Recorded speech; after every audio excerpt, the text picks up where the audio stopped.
Good evening, gentlemen. Today we are going to discuss on a very global perspective of HR. So it is very important for us. At the same time, we have some uh, leaders from the around the world. Specifically, if I tell all the senior leaders are with us. Those are the senior HR leaders, especially I'll tell. Right now we have Mr. Ajantha Dharmasiri. Perhaps most of the people are known to him because he has visited in Bangladesh several times. At the same time, we have Sunil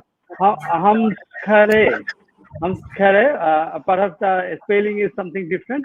Mr. Sunil, we will call him Mr. Sunil. He is from Malaysia, and we have Rita Sui. She is from Hong Kong. Hello, and Mr. Musharrof Hossain. He is from Bangladesh. We are to wait for another gentleman. He is from Mr. Nataraj. He is from India. He will join us soon. So we will go for the session. We're going to start. Before going to start, we all welcome our audience, our viewers, and our participants as well.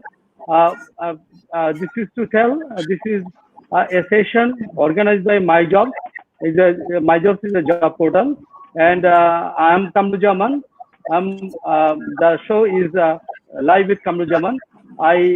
I must thank you all to have your patience, have your time to bear with me, and give your time to our audience and our participants. Thank you all. If before going to the main session, I will ask our dearest guest, honorable guest, to tell us something about you, to learn our participants whether that is a brief of you. So I will request Mr. Ajantha. So shall you please introduce for our guest? Thank you. Okay. Ayubowan. That's how we greet each other in Sri Lanka, meaning may you have long life. I think that greeting becomes very relevant in this day and time because we talk about life, because we are all in the survival mode. So survival to success. We need to maneuver the transformation. First to live, as Jack Ma of Alibaba said day before yesterday. If you can survive this year, that itself will be your profit. So it's all about surviving as a humanity and then moving towards success in order to ensure the profit and planet. So I'm Ajantha Dharmasiri. I consider myself as a lifelong learner. I believe in learning because leading and learning for learning. Thank you very much for inviting me, and thank you very much for this wonderful interaction, wonderful interconnection, integration of like-minded people from different parts of the world. So to tell briefly about me, I am a thought leader in the field of HR, where I was the immediate president of Chartered Institute of Personnel Management in Sri Lanka, and also a vice president of Asia Pacific Federation of Human Resource Management, where myself and Mr. Musharrof, we work very closely with one another. And I had been to Bangladesh so many times and so many dear friends in Bangladesh. And currently I am the director, the chairman of the board of management of Postgraduate Institute of Management, the largest postgraduate management entity in Sri Lanka. And I continue as a professor in management. That's all about me. Thank you, Mr. Ajantha. Already we know about you. At the same time, I requested you to tell for who doesn't know you. That's why. Then I'll go to Mr. Sunil. Shall you please introduce yourself? A brief. Thank you very much for having me with you all. It's truly an honor and pleasure. Bangladesh is always very close to my heart because I remember coming there to deliver a keynote about 3 years ago and going all the way from Dhaka to Khulna. So it was truly a pleasure and a good experience that I've got of, the wonderful country and the people there. So a little bit of myself. My name is Sunil.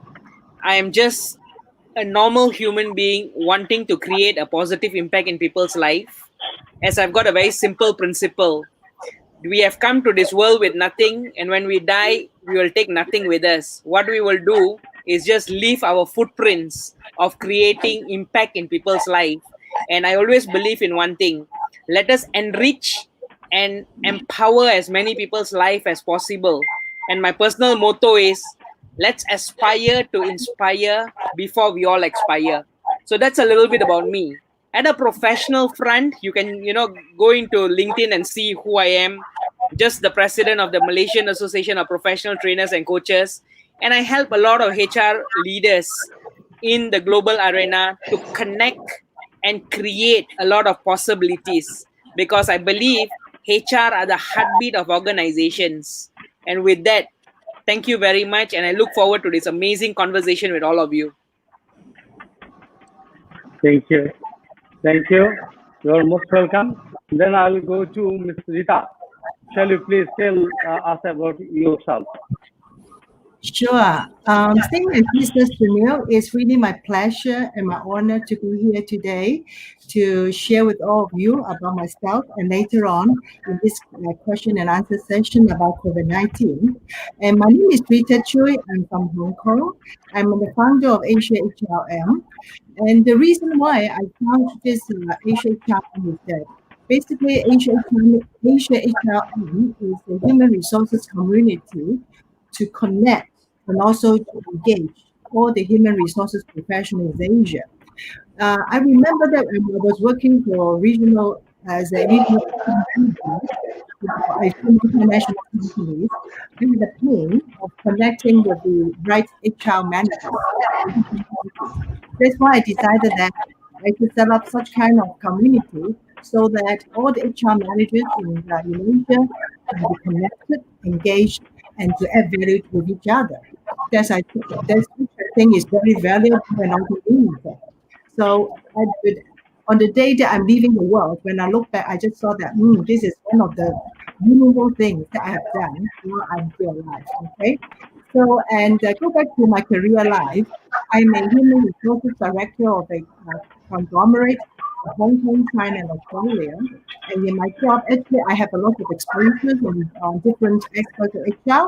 And today, we would like to share with all of you, especially on this hot topic of COVID-19. So, thank you. Thank you. Thank you. And welcome. At the same time, I will request Mr. Musharrof Hossain to introduce yourself. Thank you. This is my pleasure to be in this very global forum. This is Musharrof Hossain, Bangladeshi HR professionals and leaders. They know me, but for the interest of the international audience, let me introduce myself. I am the current president of the Federation of Bangladesh Human Resource Organizations. This is the platform for the 9 HR organizations in Bangladesh. We formed 3 years ago, and I am the founder president. Apart from this, I also one of the founder of Bangladesh Society for Human Resource Management and served 10 years as its president. I also serve as the president of the Asia Pacific HR Federation. I also served 5 years in the World Federation of People Management Board.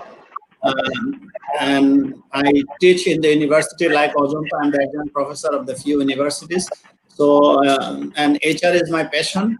And most of the work I do apart from my job are voluntary. I want to be volunteer for HR movement in Bangladesh and beyond.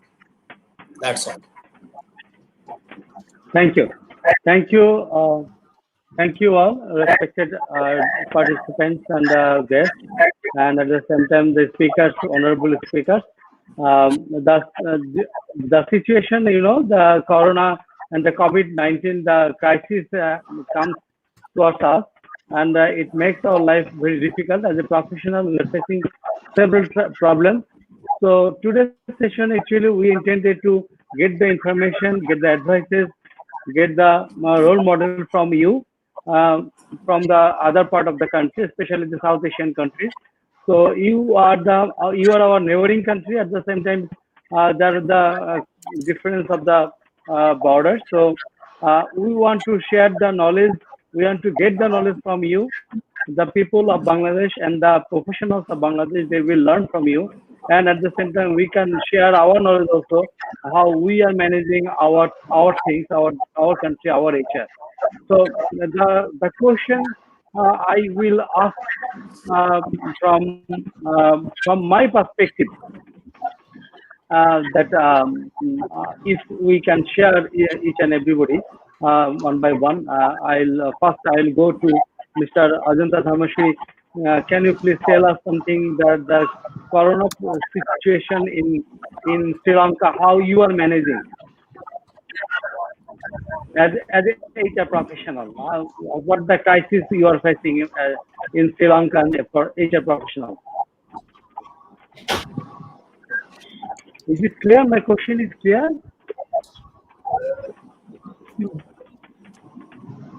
Mr. Ajantha, can you hear me?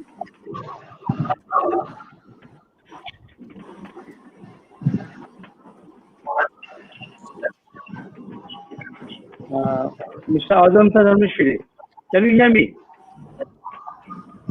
Perhaps you can listen up. Okay. Can you hear you all? Can you hear me? Yes. Okay. Okay. Yes. Can you hear me? Here. Yeah. Okay. Yes. Yes. Okay. Okay. The question to you, Mr. Ajantha, sir, can you tell us about the situation for the HR people are facing in Sri Lanka, how they are managing the COVID-19 situation in their organization? What the crisis they are facing actually? I want to know. Okay, thank you again. So we share one thing in common in South Asia. That is, we are the humanly rich region, only second to Sub-Saharan Africa. So we are humanly rich, the second largest HR region in the world, and also we are battling with poverty. So COVID-19 had hit us very challenging way, because we are anyway now. I was talking to a friend in India. He said we might save people from COVID-19, but they will die out of starvation. So it's a huge challenge in front of us in terms of protecting people, in terms of ensuring that we have the right approach. So let me zoom into organizations in Sri Lanka. So right now we are locked down for the 5th consecutive week. And I must tell that the officials are doing a very good job by containing the COVID-19 pandemic. We have already got only 7 deaths, and the confirmed cases are just around 700. And they follow the cluster method, where when you identify COVID-19 positive case, they trace the whereabouts of the patient, and they use the military intelligence and other officials so that they quarantine them. So they still say in Sri Lanka, the spreading is confined to the clusters. So they are neutralized around 30 clusters so far, and new clusters are being formed.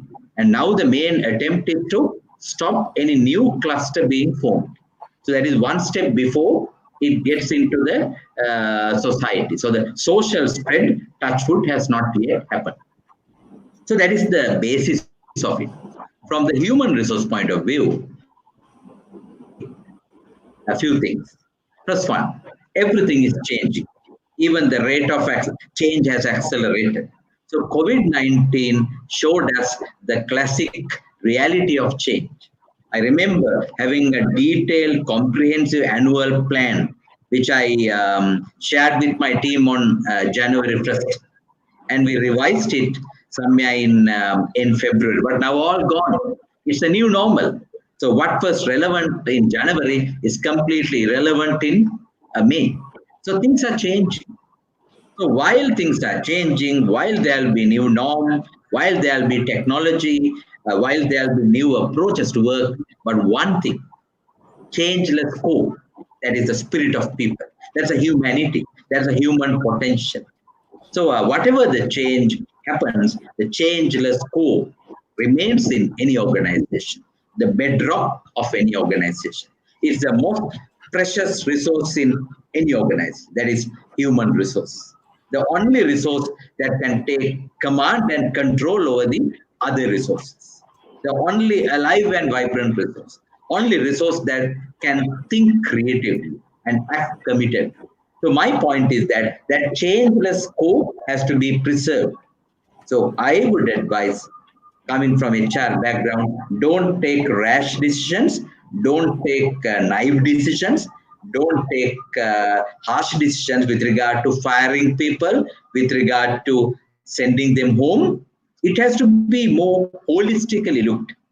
True enough, we need to be cost conscious. We need to rationalize our costs.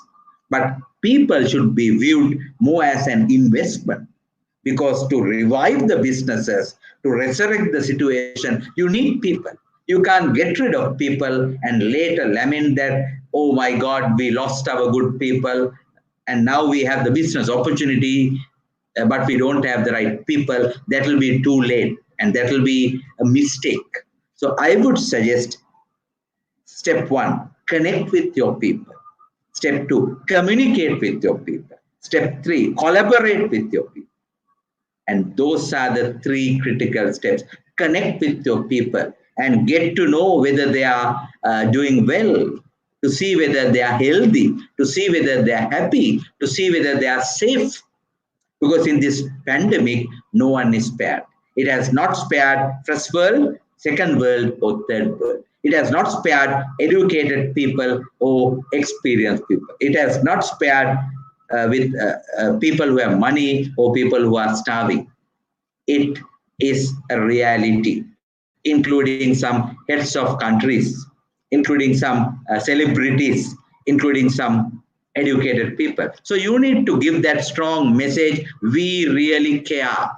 We really care. So the caring should be seen by people managers, HR professionals, people-oriented leaders, by connecting with people, ensuring that their well-being is taken care of, their basic needs are met, they have enough food to eat, they have essential facilities. That is the role of a caring employer. So you need to show that in action. Second one is communicate. Communicate, communicate. You need to tell the truth. There's no point hiding the truth. This year will be a really bad year. This year will be a really challenging year. Sometimes the increments might get affected. The salaries might get affected. Other perks might get affected. But communicate that in a caring manner, clear manner, so that they understand the reality. Otherwise, they will have false expectation. They will have false idea about the reality. So communicate. Authentic communication is very, very important. And the third one is collaboration. Ask the question, how can we rebuild the business? How can we bounce back? How can we build it? And my simple suggestion is, be brilliant on basics. Be brilliant on basics. Go back to the basics and solid approach to basics and build the foundation. And people have the amazing capability to bounce back. People have the amazing capability to show the reactions. And I can give you one simple example from Sri Lanka as a case in point. So we have a parallel to last year to this year. We had a Easter Sunday attack on 21st April 2019. Just 1 week before that, CNN rated Sri Lanka as a most preferred tourist destination, #1 tourist destination in the world. So it was all shattered. It was all gone. So tourism really dropped to zero. It was a real shattering, heartbreaking experience for all Sri Lankans. But it did not take even 9 months. And I was told by Mr. Sunil, my friend from Malaysia, that he enjoyed his stay in Sri Lanka. So the tourism really bounced back. So by December last year, we were almost full in terms of tourist arrivals. But again, the second knock, it was very badly hitting our industries. It was very badly hitting the economic live wires of Sri Lanka. So we have the power of positive thinking, power of believing in your potential, power of having right people at the right place in producing right results. So let me summarize. The changeless core is people, people, people. take care of them, communicate and collaborate with them, and get the concrete results you need in the post-COVID-19 pandemic. That's my initial thought share.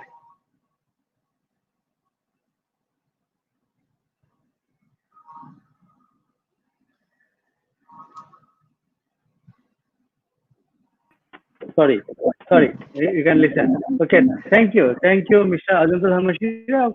Thank you for your picture. We got a better picture from your part. And if I ask Mr. Sunil, can you please tell us about something about your status in your country? How you are seeing the pandemic for the HR professionals? I think the situation and the challenges, the pain and agony that what Brother Ajantha mentioned is almost similar. You have got most of the SMEs who are struggling and suffering. You have got the big conglomerates who are financially feeling the constraints and all that. But I think what is really going to be useful is to have the conversation around what we could do, because I think globally somewhat the challenges are similar. So I would like to focus my sharing on a couple of important things that we could do to overcome the situation rather than talking of the problem. I'm a solution focused coach. I love to focus on solutions and not on the problem. So I think what is really important is to really understand that this entire pandemic has now caused a massive destruction to three areas: productivity, profits, and performance. Right? Because I don't think many organizations globally were ready to suddenly work from home.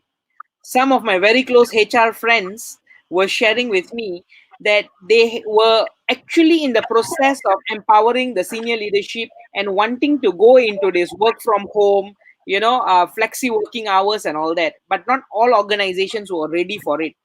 This COVID-19 has become a blessing in disguise to help now shift the perspective.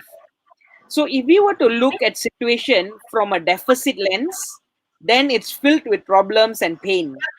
But if we were to now switch and look at the lens of appreciative, then you will find that everything is actually happening for a reason, right? So looking from that appreciative lens, I believe that I think moving forward, what we really need to do is to improve the employee engagement, because through the distant communication, using technology and all that, the personal touch is not going to be there. The personal bond is not going to be there.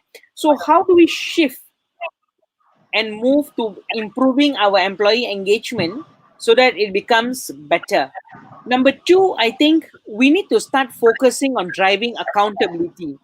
Because if you look at the results pyramid, right, the results that we want is dependent on the actions. And actions that we want are dependent on behavior. And behavior that we want is dependent on experiences. So at the root of it, if we as HR practitioners, HR leaders, HR advocates, and people lovers were to focus on trying to create more positive, engaging, enriching experiences for our people, they will definitely feel connected. They will definitely see that the organization cares for them, loves them. The organization is authentic. And by virtue of that, they will start having a shift in their beliefs, which will shift their actions and which will now give you the results that you want.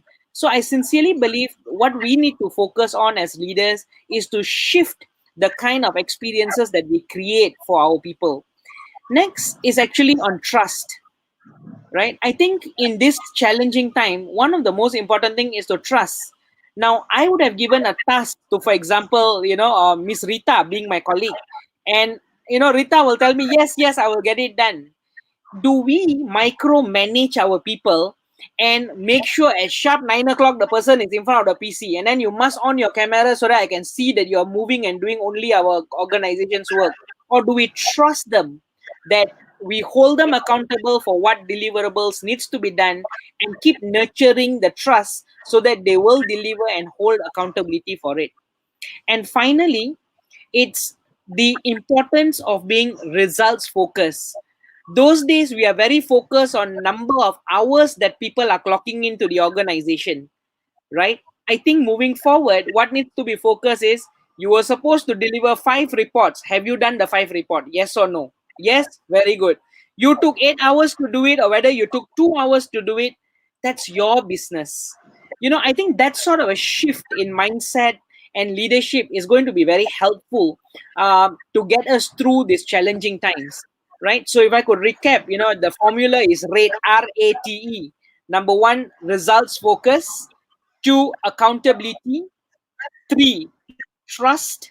Number 4, engagement. With these 4 things, I believe we will be able to really co-create success together. Last time, employers and employees are seen as collaborators. Today, we must now look at how we can co-create success together.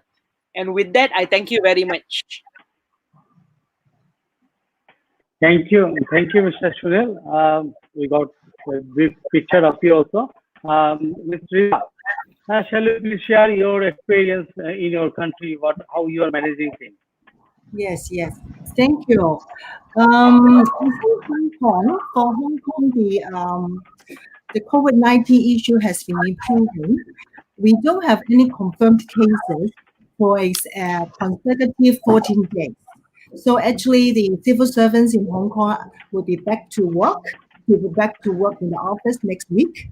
So I think the COVID-19 issue in Hong Kong will be gone quite quickly. Okay, I would believe that this is the kind of blessing. And today I heard from the other two speakers about this, about the connection, 3C, right? Connection, communication, and collaboration during the outbreak of crisis. And also Mr. Sunil talked about the impact to business in terms of the staff, productivity, the profit to the company, and also the performance. Today, I would like to share with you something which is very real and very authentic. Okay, and also it's a time for us as HR professionals to influence our owners on what they would do. And in Hong Kong, I think we also apply to other countries. The unemployment rate has gone up by a few percent. In the past, Hong Kong, I think, had only 2 to 3%. And in these 2 months, it has gone up to 4.5, even to 5%. So it implies that there are quite a number of people who are looking for jobs in the market. And also, it also implies that some companies actually have started laying off staff. And we foresee that the unemployment rate in Hong Kong will be going up further. Okay, so now I would like to just share with you a small story that I heard from Simon Sinek, a very famous author who wrote okay, because one of his talk, he mentioned about the story of a CEO in the States. And then it happened at the time of Lehman Brothers crisis. At that time, I think the economy was also bad. Okay, the sales of a lot of companies actually were very bad. And then this CEO actually experienced a very bad business in his own company. So he gathered a group of senior executives to a meeting to decide what's the next step. And then all the senior management just agree that they should lay off part of the staff. But this CEO actually made me very I think that we don't talk about headcount, we just talk about hard count. Okay, so and he decided that he was not going to lay off even one of the staff. Instead, he just asked his staff to take low pay leave. Everybody from a driver up to the CEO had to take, I think, 2 weeks low pay leave, so as to help the company to achieve the target of 30% saving. And then when the staff heard about it, they began to talk to discuss among themselves. For those who are quite well off, they're able to take more low pay leave from those employees who are not that well off. So in that case, the relationship with staff is improved. And in the end, you know what? the company end up taking more than the target. So it implies to me that we also need to remember that this story. Nowadays, we are facing another crisis. A lot of companies are starting to lay off their staff. But as a human resources professional, I think it's also our duty to influence the top management that before we consider laying off staff, should we go for other alternatives? By asking our staff, telling them that the situation of the company and let them think of the alternatives in order to get over this crisis. I think this is more important of communicating to the staff, engaging the staff, which ultimately will do a turnaround of the company business.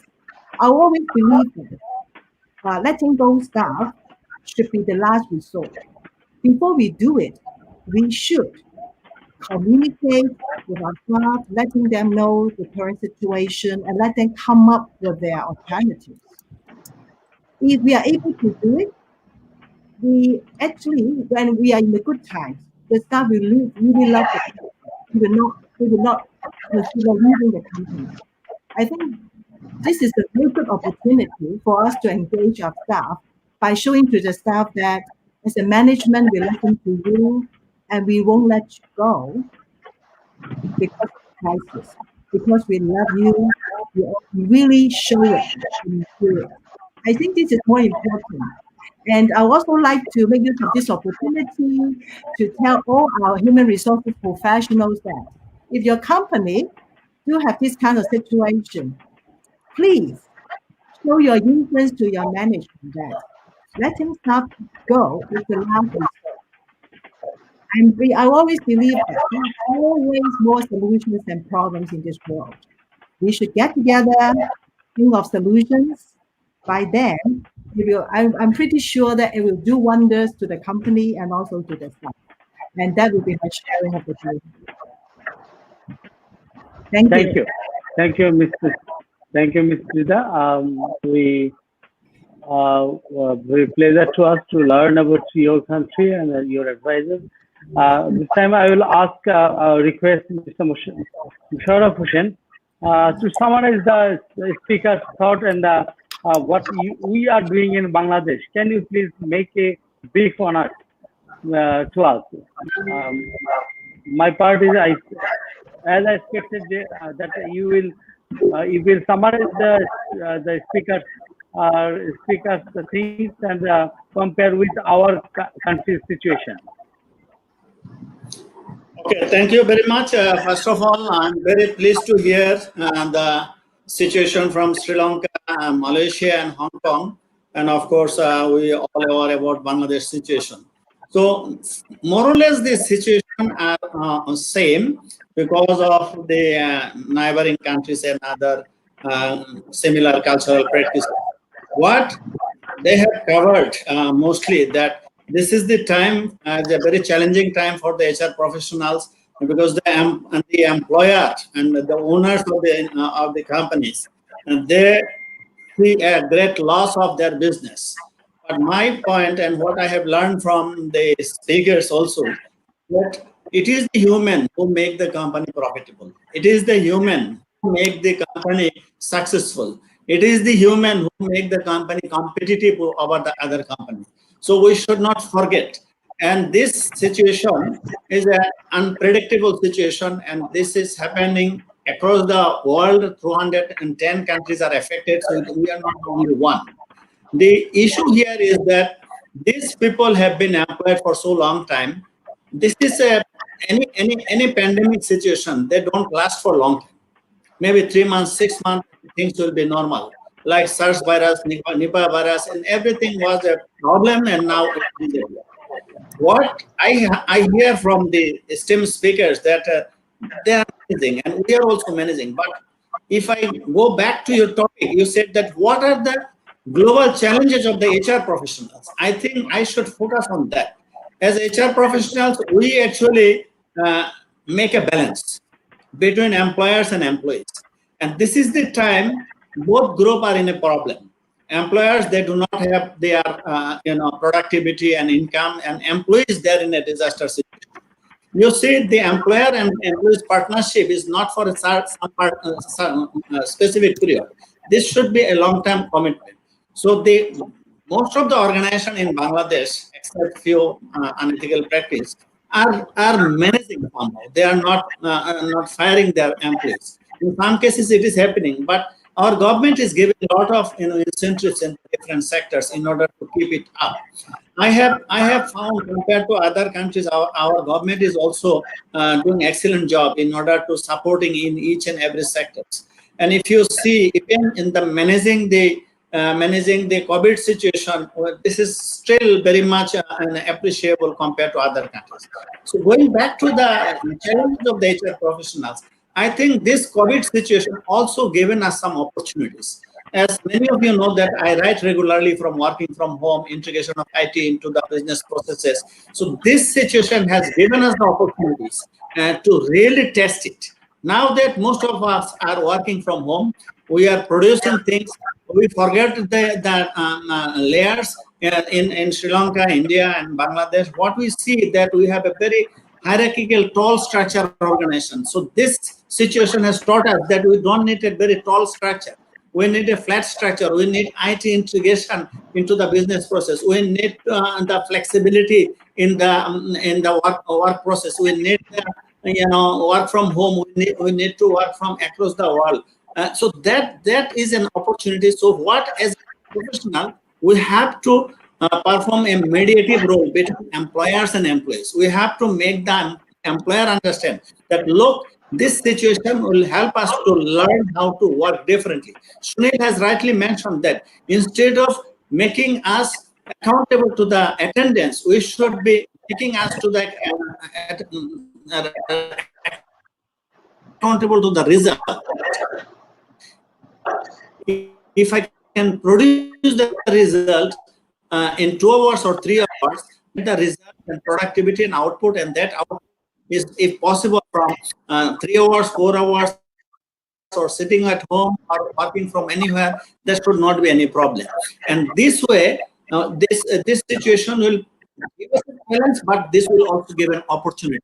This learning will not be in vain. Then when the situation will over, then what we can do, we can continue this. We can revisit our business process. We can see how we can reduce the long business process into the short business process. We can reduce the hierarchy. We can work from home. We can reduce the space in the office, and we can also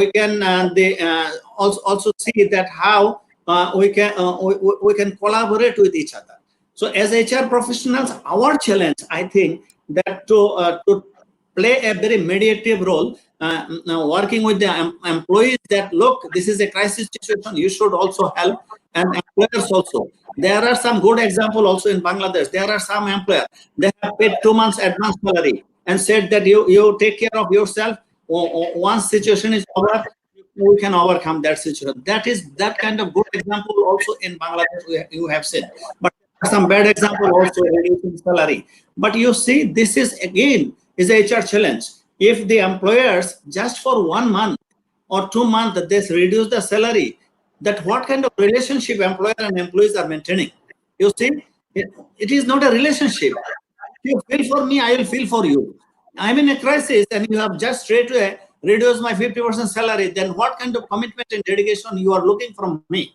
So that is a bad HR behavior, and I think the HR professionals who are working in those organizations, they should come forward in order to mediate and see. The government is very supportive.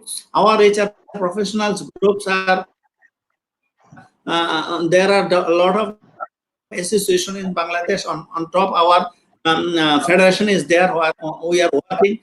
We had a meeting and we decided that some of the HR professionals even lost their job because of this situation in Bangladesh. So we have created an HR charity fund for the HR professionals. We will try to. This may not be sufficient, but this is a motivation and this is a support during their crisis time.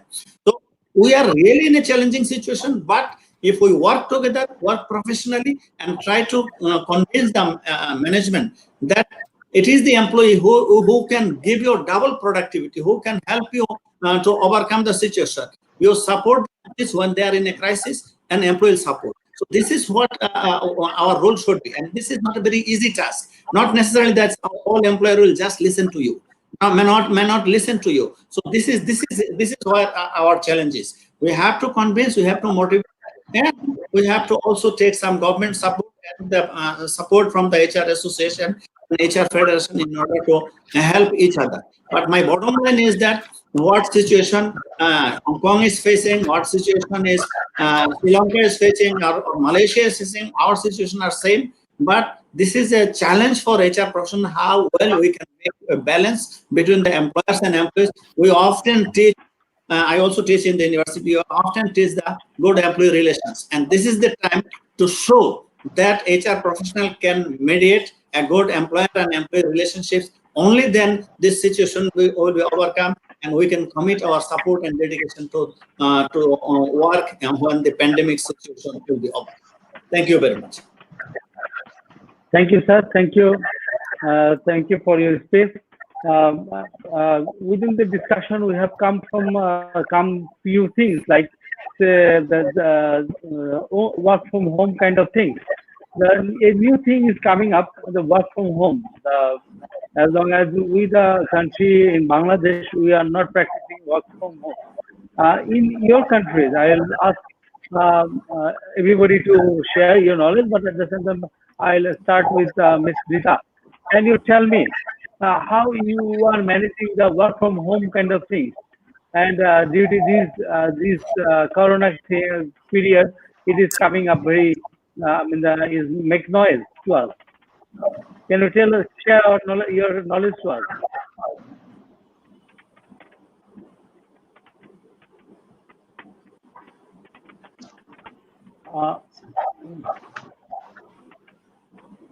Okay.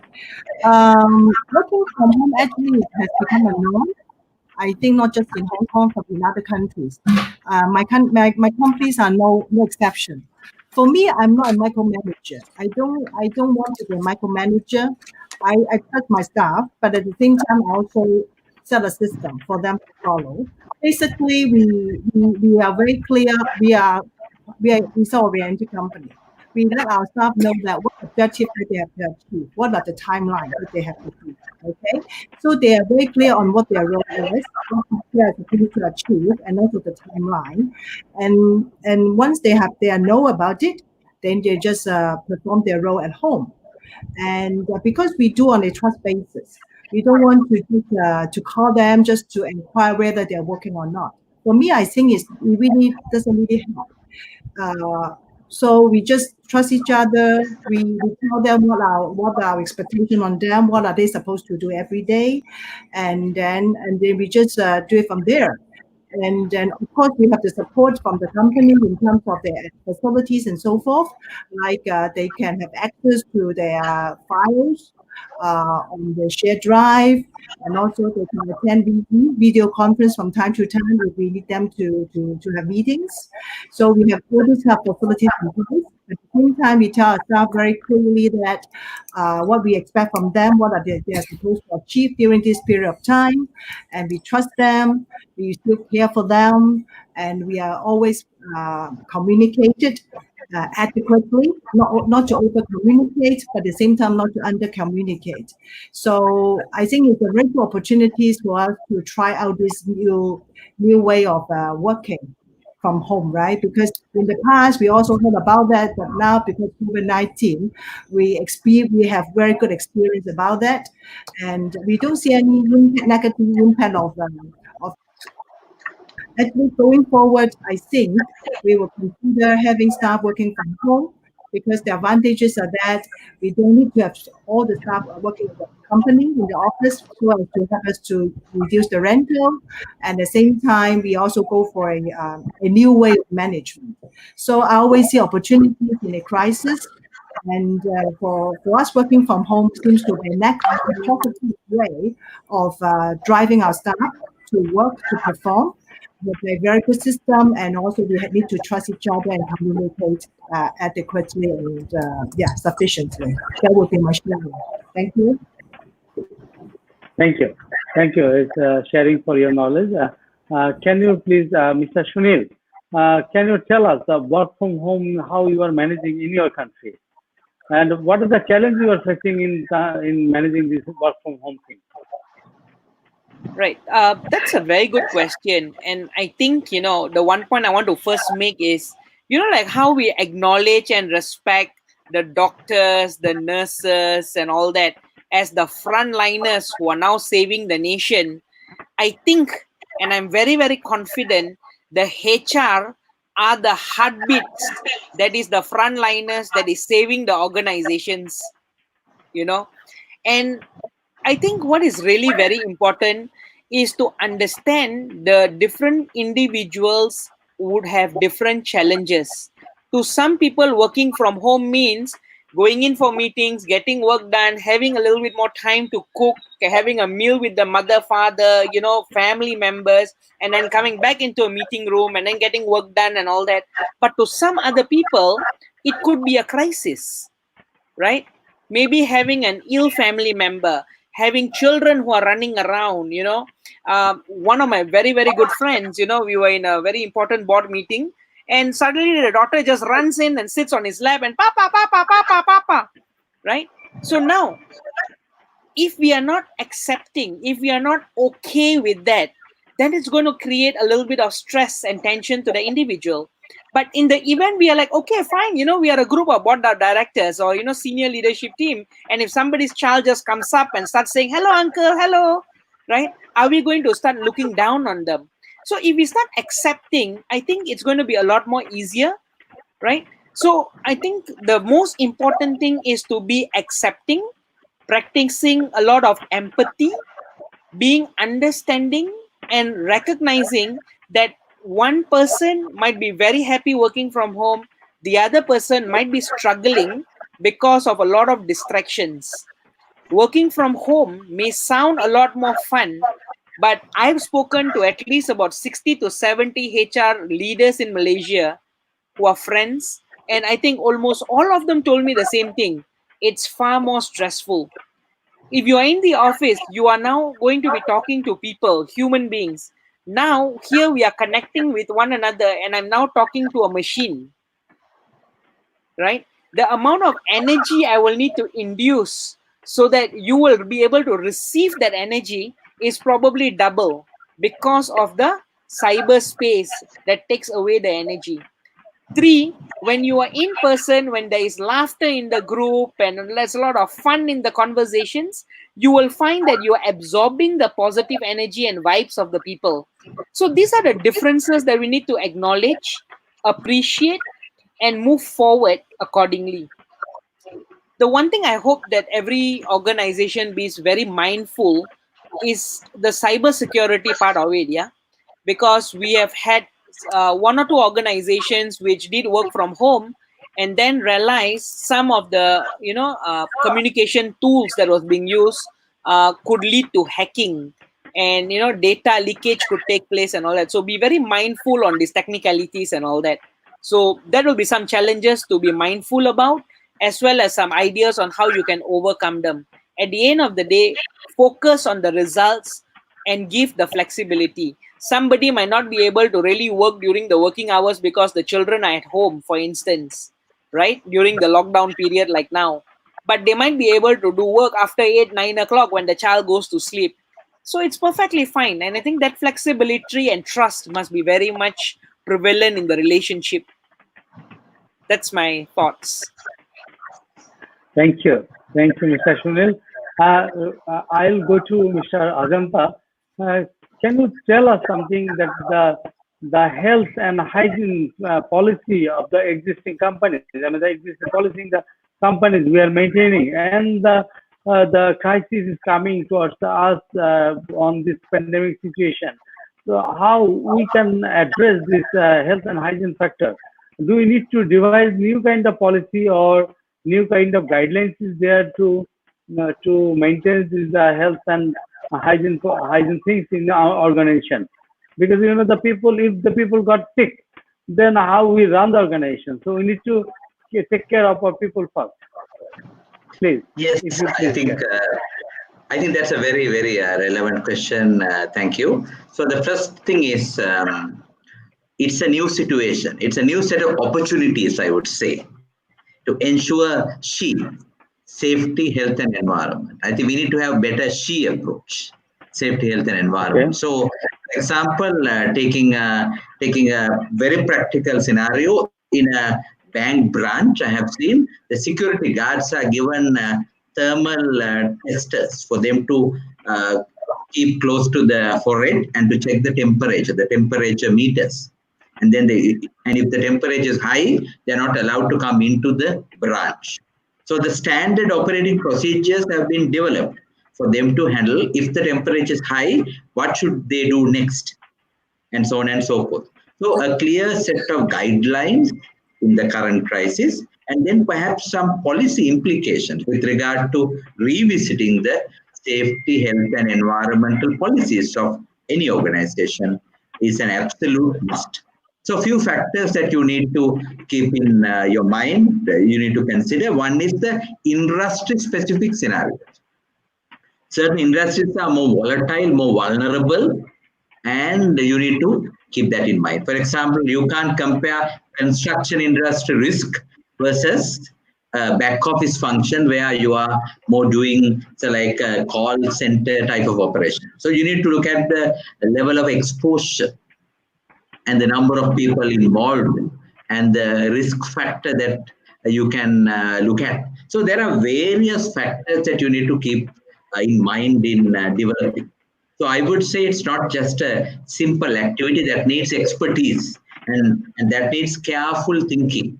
So you have to look at what is there on paper right now and critically look at what needs to be changed, what needs to be added, that what needs to be modified from what is there. So coming back to the earlier question, it is very interesting to see my two colleagues share their telecommuting experience, working from home. So just to add a little bit to that, if I'm permitted to do it, it's like I say, you need to have a balance between team at work and team at home. Sometimes you can't make team at home unhappy by catering for team at work. And you can't make team at work happy while make team at home. I mean, it's a subtle balance. So the challenge, I would say, is that, so what amount to be done offline, what amount to be done online? So there's a myth. So the moment you say you are working from home, the picture that comes to our mind is that we are connected online for a meeting, a Zoom meeting or a team meeting or whatever a meeting. No, meeting is just one dimension of it. There's plenty of things you can do, even primitive. I'll give a real example.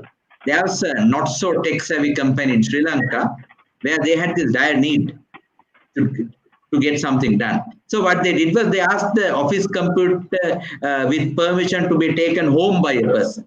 So the person took the office computer and did everything at home and got the special police permission to bring it back to the relevant person. So sometimes some primitive operations also is happening because it's a new experience for us.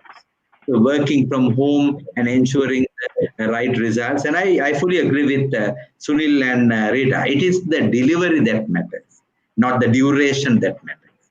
So it is the results that matter. So we need to have right defining of what we really mean by working from home. Connecting with others for a meeting is just one part of it, but the bulk of it for me is given a particular task for the person to complete, and the person is accountable with right discipline to deliver the expected result. So that is the key. If you don't have right discipline, then the whole thing will get derailed.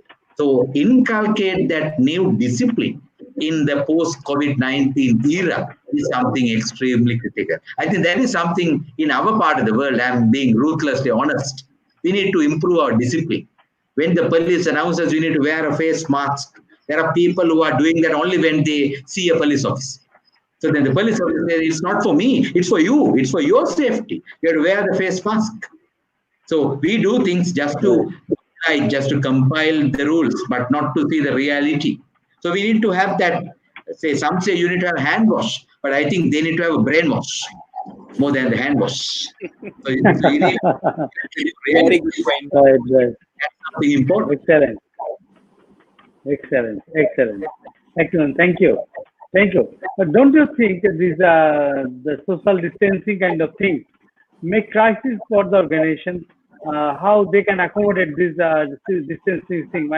I mean, whenever we, the overpopulated country like Bangladesh, whenever we're looking for the offices, there are people sitting side by side, and they're, in a tight situation. And then due to the corona, we have to make the distance for one person to another person. This kind of things in industry again, in factories, how we can accommodate? I mean, what is your plan? How you can accommodate, Mr. Ajantha, if you can share us, how you can think that the factory can be accommodated this kind of thing? Well, I think my personal view, there's a little misnomer of this term social distancing. Because people are social animals. People are meant to be socially connected. So I think what we mean is physical distance. Physical distancing doesn't mean social distance. We are connected with one another, being thousands of miles away. Now we are connected. Now we are having social connection. We are not socially disconnected. Definitely. Something important. Yeah, in our institute, EIM, we had a small creative animation. EIM, not graduated to management, pace in meter, EIM. So we put the logo with a gap, EIM. So give a clear message to people. You need to maintain that physical distance for your own good. So I think creative communication is one. And also ensuring it consistently happening is another thing. Because this is where the Western world and our part of the world might differ. We need to put that with right discipline, consistently adhering to the right health and safety regulations. I think HR professionals have a key role to play there in educating their employees with right communication, with right training, with right awareness programs, with multiple modes of reinforcing the message. Can be a WhatsApp message, can be a SMS, can be an email, can be a flyer. So you need to reinforce this message of taking care of your health for the betterment of you and for others.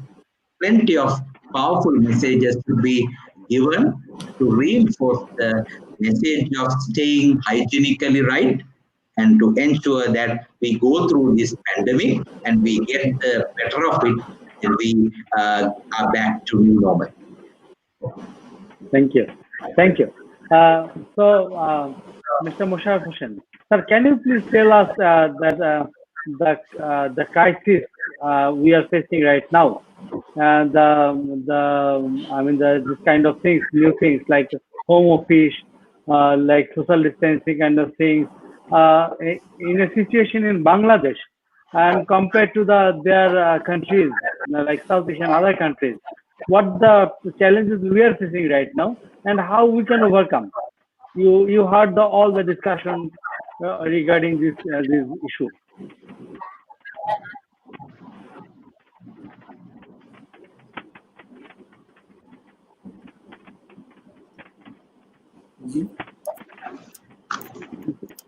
Did you hear me? Sir, Me? Musharrof sir. Musharrof I sir. did not hear. You couldn't listen. Okay. I asked you, is it clear now? You can hear me? Mr. Kamruzaman, can you hear me? Yeah, I can hear you. Can you hear me? So you gave me the floor? Yes, now I can hear you. Okay. Can you The repeat question, what you have said? Okay.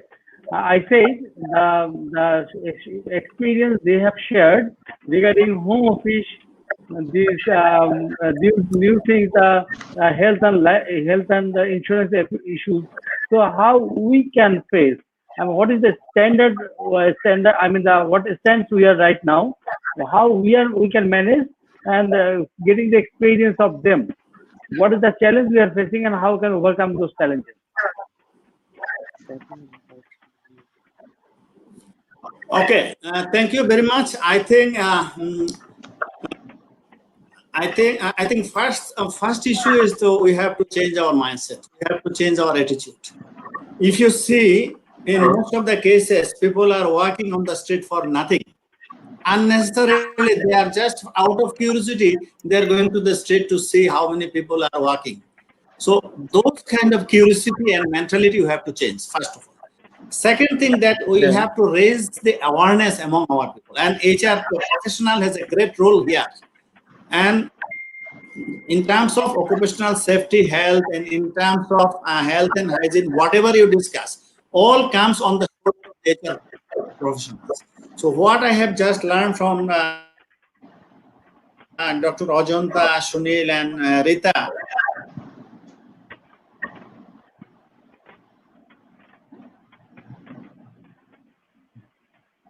in order to see that our people are changing their mindset, that they are listening. So the awareness is a huge issue. This first thing. Second thing is that working from home is a new concept. Many employers, they have still doubt whether people are working or they are sleeping or they are doing anything else. Sunil has rightly mentioned that you have to have tolerance, that there will be some disturbance from the kids level. That kind of tolerance we have to have. Remember that I am also working at home nowadays. But if I count, previously I used to work for 8 hours. Now I have to work for 10, 12 hours because now I am on my own. So in terms of adapting all this situation, we have to first change our mindset. We have to, Ajantha has mentioned that we have to wash our brain. So we have to really change our attitude. And the second thing is that what I have covered during my previous talk, that we have to really demonstrate our ability for the employee and employer relationships. Otherwise, it is not going to happen. Ajantha has mentioned about the health and hygiene issue. You see, employer can supply you all the materials, but it is us who has to keep our cleanliness. We have to use the hand sanitization. We have to clean our wash. Because if you see, most of the contamination are now from community and people to people, and this is very much avoidable. The only issue that we are not aware, we are not taking care of it. We think that somebody has affected, I will not be affected. This concept we have to change. The other issue that Okay, please. Some of the questions came from that in some organizations there are 30% salary deduction, 50% salary deduction. Yeah, I think my message here is that it is not because of the ability. It is mostly because of the mentality and the feelings. It is happening because of the lack of feelings and lack of mentality. If you see in the RMG sector, many other organizations, so this is unacceptable, and there we have to play a very role. Unfortunately, HR professionals with assertive in our role, we have to actually connect other stakeholders.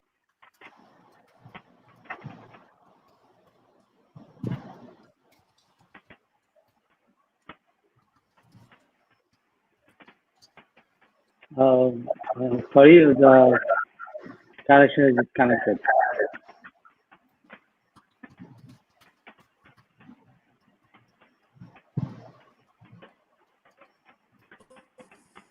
Am I audible?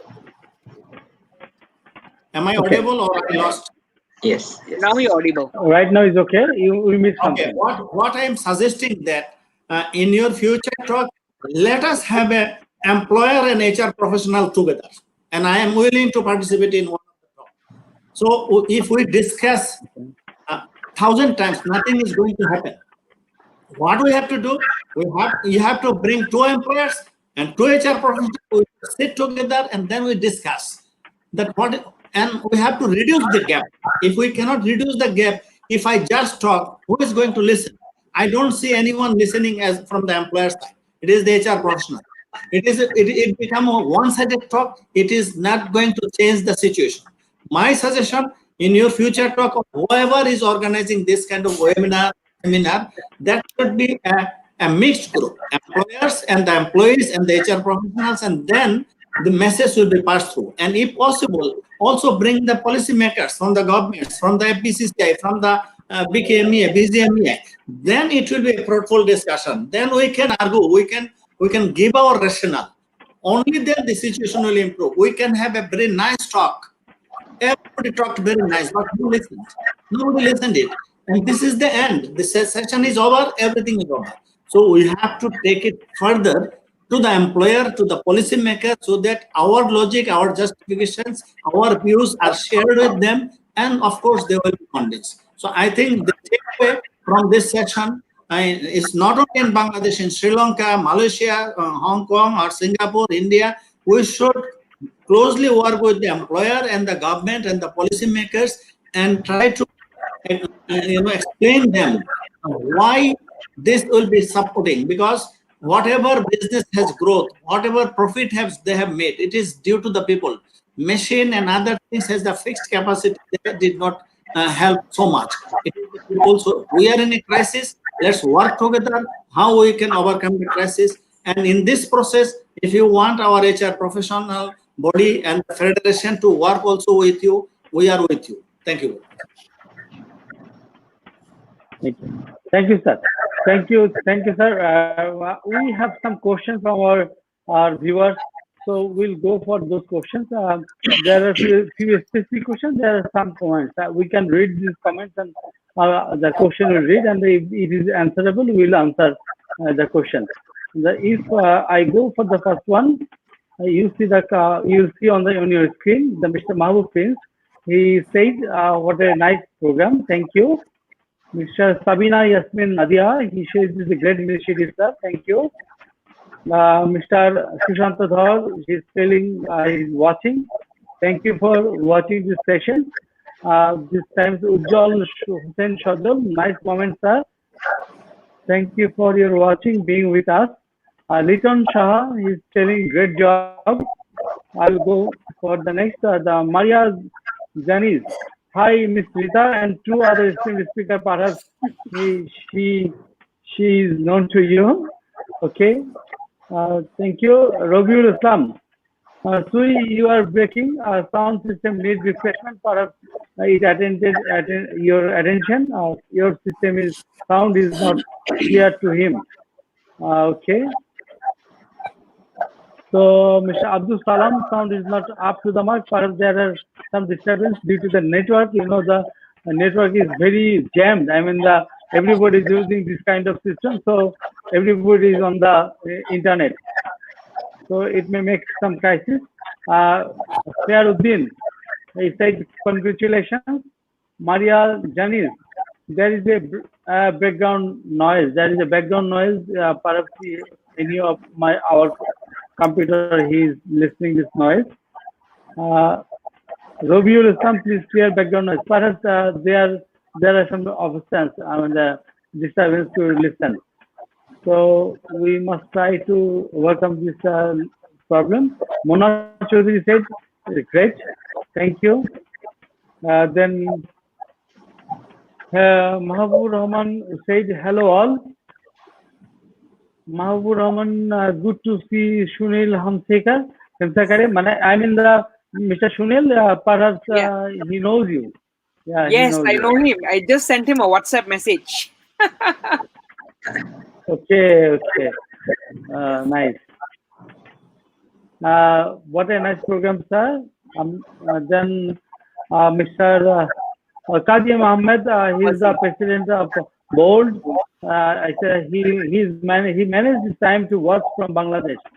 Thank you, Mr. Qazi Mohammed. We are happy. Then Mr. Faridul Kaisa said, congratulations, sir. Mr. Rabiul Islam, he said, please tell us about the labor market impact for Corona-19 in Sri Lanka, Mr. Ajantha.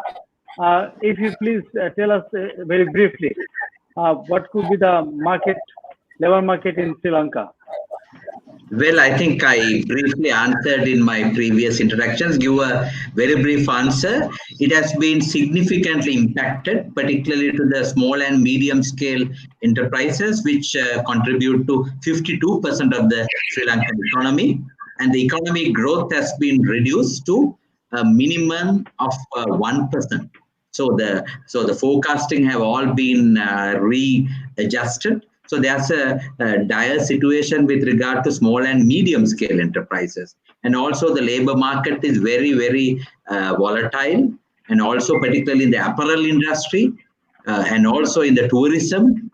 Those are two very vulnerable sectors: tourism, apparel, and few other sectors. Also, what happens is when, say, we are hit by two sides.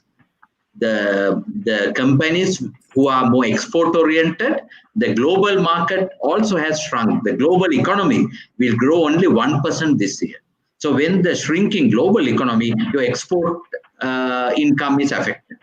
And then your local market is affected. So there's a huge, I would say, multiple attacks. It's like multi-barrel rocket attacks on labor market. So it's a very, very challenging situation. But my suggestion is, let's stay positive, let's be positive, let's act positive. You need to have the right mindset, as all four panelists very rightly said, and you need to have the right skill set. It's time to sharpen your skill set and sharpen your saw, and then have the right tool set, the technology like this. So mindset, skill set, and tool set are the three things that you need to have. It is from the Stephen Covey. Thank you. Okay. Then Rahanul Islam Ruku, some companies are give 25% of salary to their employees in this situation. How much valid is this? Perhaps this question it is the local context. Mr. Musharrof Hossain, shall you please give answer on this question in very brief? This is the local situation. I mentioned in my during my talk that some very few companies are doing this.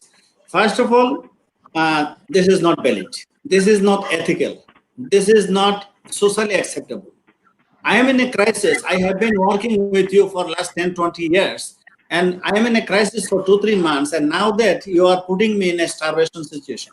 So this is not only invalid, this is also unethical. This is not socially acceptable.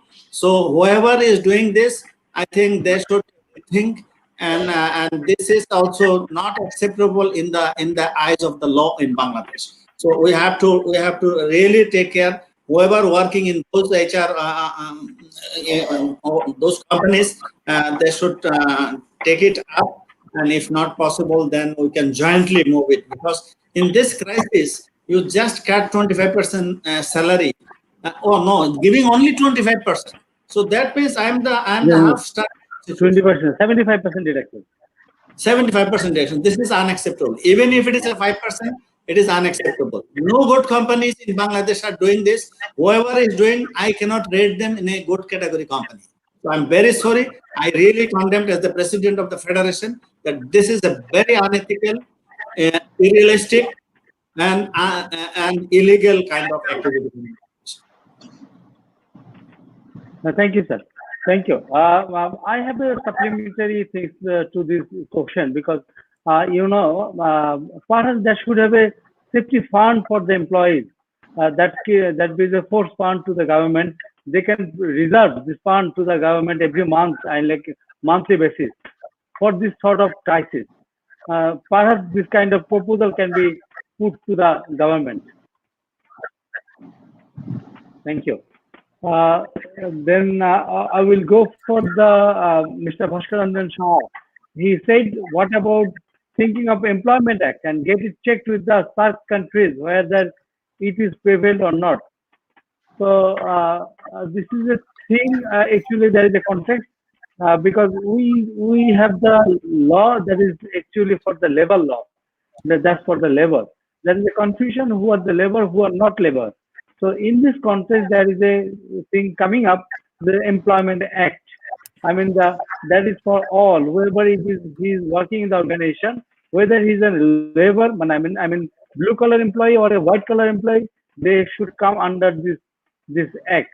So if I ask in Sri Lanka or in Hong Kong or in Malaysia, is that the employment act is for only the blue collar labor, or all the people are covered under cover of this law, this employment act? Do you have, Mr. Ajantha Mystery? Well, in Sri Lanka, we have an employment act which is catering more for the local requirements, and whether it is, I think it's complying with UN regulations and human rights and then SARC recommendation. But honestly, I don't know whether there's a SARC related employment act which is consistently applicable in all SARC countries. Honestly, I don't know. But I know in Sri Lankan situation, we have a comprehensive employment act, but whether it is same on par with all other countries with regard to terms and conditions, I don't know. May I add something here? Yes, please. Please. I think Mr. Shaha has asked the question, but unfortunately, SARC has did not reach to that level for the Unified Employment Act. If you see in Bangladesh, Sri Lanka, each of the countries is a different area. And look at the Indian law and Bangladesh law. It's a very close neighboring country. It's a gulf of difference. In Bangladesh, you can terminate the employee. In India, you cannot terminate the employee. So I think this is the far-reaching things we have to reach. No common platform for the Labor or Employment Act. So it is governed by the country's law. In terms of Bangladesh, only we have the Labor Act. We do not have the Employee Act. So for the officer and the manager and top level people, we do not have any authorized other than civil court. Thank you. Thank you. Next comment is Mr. Mustafi. He says it's a nice program. He's enjoying the program. Mr. Robiul, perhaps there is a, I don't know, maybe it's a Sri Lankan language kind of thing. I think he's sending virtual hugs to everybody. Virtual hug. Virtual hug. It says virtual hug. Virtual hug. Yeah.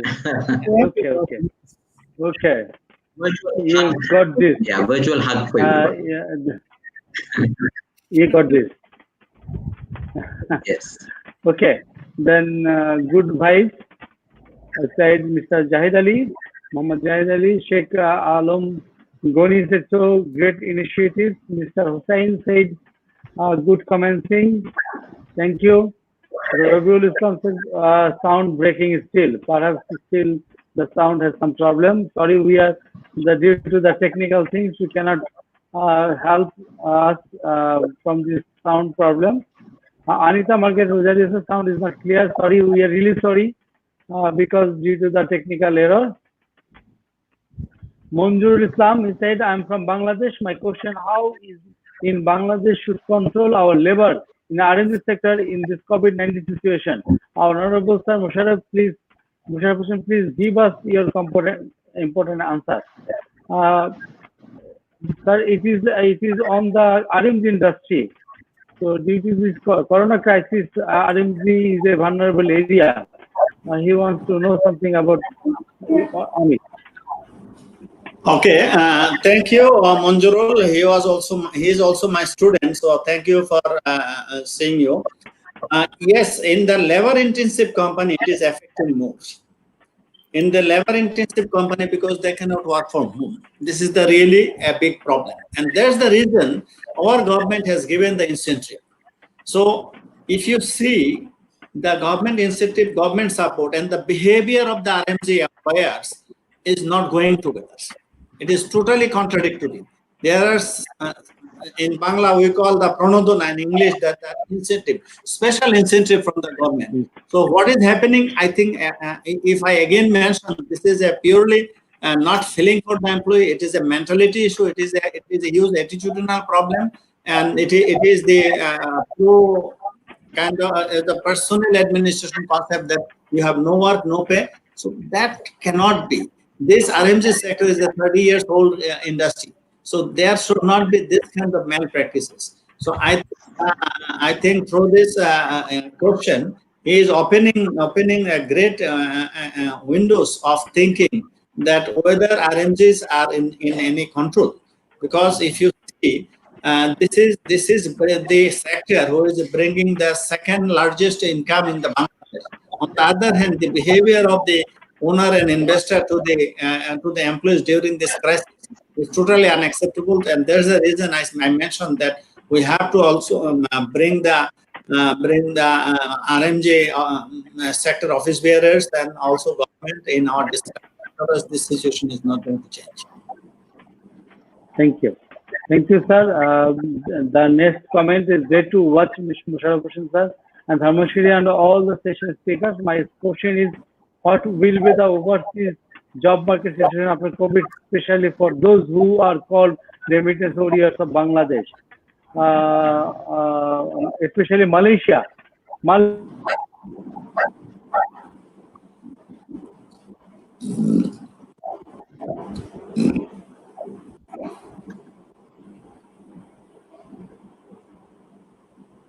Hello?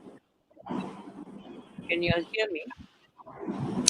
Yes, we can hear you. Yes, we are audible. So your question is, how will the overseas market situation be post-COVID? I believe that it's not going to be easy, right? It's not going to be as easy as it was, but I think it would probably take at least about 6 to Sunil, 12 please. months. Yeah, can you hear me? Yes. Okay. So I believe it's going to take a little bit of time before the recovery happens. But for a country to develop, right, you need construction, you need infrastructure, you need all this. And Bangladesh has been one of the great support pillars when it comes to providing the resources and the manpowers. So I believe that it's a matter of time before this will come back, and it will not affect the thing on the long run. But for a short term, I think it's going to definitely take a toll on the people who are here for now, because a lot of the construction companies may not be able to fund the projects and all that. So I believe there will be a short-term pain, but in the long run, I think we will be able to continue the great collaborations that we've been having between the nations. Thank you. Thank you, Kazi. Samsur Alam Dipu. Hello, all. Thank you for your time. You are also thankful. We're also thankful to you. Mr. Rabiul Islam is very glad to the audience of this live program. Thank you. You also. Mr. Kazim Ahmed, again, he tells us all the speakers are sharing excellent ideas for employers. Thanks so much. We also thank giving to you. Kazi Samsulam Dipu, as an employer, HR profession, what initiative we have to take against Corona COVID-19 job impact? Perhaps we have already discussed many things regarding this topic. Still, if you have anybody want to add something on this answer, if anybody want to, otherwise we'll pass. Maybe Okay, as a closing remarks, as a closing point, I think first and foremost, I want to thank you very much for hosting all of us, bringing all of us together at a particular time in different time zones of the world. So I thank you very, very much for having us. Number two, I think it was a brilliant, conversation that we had among ourselves, and we can see how different countries are struggling differently, how different countries are handling the situation differently. And the one thing I pray and hope that all these countries, all of us, will be able to recover and bounce back to becoming greater nations. It's a short-term pain. I'm sure with so much of conviction, prayers, hard work, we will be able to rebound. And as leaders, please keep focusing on inducing positive thoughts, energy, and remember, focus on the strengths of people and not look at the weaknesses. When you focus on strengths and you focus on the solutions, you will be able to move your organizations forward. And remember, people are your greatest asset. Love them, care for them, and understand them as much as you can. Thank you very much. God bless everybody. Thank you. Yeah, actually, we are running out of time, so there are a few questions still there. Hope this we can answer later on, or part of in the meanwhile they got the answer from this discussion. So we can thank you all the speakers, respected speakers. At the same time, the viewer and the attendants are there. Thank you for your time. Definitely, the show you will get on YouTube and Facebook. You can see later on anytime you prefer. So this is our pleasure to have all of you, and at the same time, I'm thankful to our viewers also. Thank you, everybody. Thank you. Thank you, everyone. Bye-bye. Thank you very much. Good night. Bye. Good evening. Bye-bye. Always Bye. stay safe and serene. Take care. Stay safe. Stay home.